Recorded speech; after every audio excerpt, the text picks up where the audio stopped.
Doctor Mohammad Yunus অতি সম্প্রতি একটা বিবৃতিতে বাংলাদেশের উপর হস্তক্ষেপ করার জন্য দুনিয়ার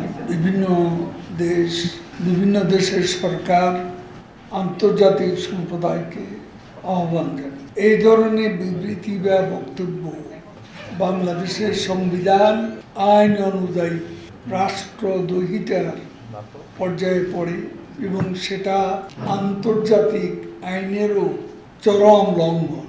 তিনি বাংলাদেশে একটা মধ্যবর্তী নির্বাচনের ব্যবস্থা করার জন্য বিভিন্ন দেশের কর্তৃপক্ষকে অনুরোধ জানিয়েছে।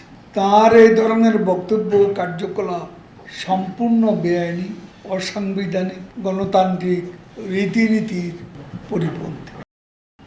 যে সময়ে বাংলাদেশের একাধিক আদালতে ডক্টর মোহাম্মদ ইউনূসের বিরুদ্ধে অর্থ পাচার সহ নানা দুর্নীতি ও অপরাধের বিচার চলমান রয়েছে, ঠিক সেই সময় তিনি বাংলাদেশের উপর আন্তর্জাতিক হস্তক্ষেপের জন্য বিশ্ব সম্প্রদায়কে অনুরোধ করছেন এবং এদেশে সাংবিধানিকভাবে এটা নতুন নির্বাচনের ব্যবস্থা করার জন্য অনুরোধ করেছে। এ থেকেই বোঝা যায় চলমান বিচার থেকে নিজেকে বাঁচানোর লক্ষ্যেই তিনি এ ধরনের রাষ্ট্রবিরোধী ষড়যন্ত্রে লিপ্ত রয়েছে। তার এই সকল বেআইনি অপরাধমূলক কর্মকাণ্ডের আমরা নিন্দা করছি এবং প্রচলিত আইনে তার বিরুদ্ধে ব্যবস্থা গ্রহণের জন্য সরকার সহ সংশ্লিষ্ট সকলকে অনুরোধ জানাচ্ছি।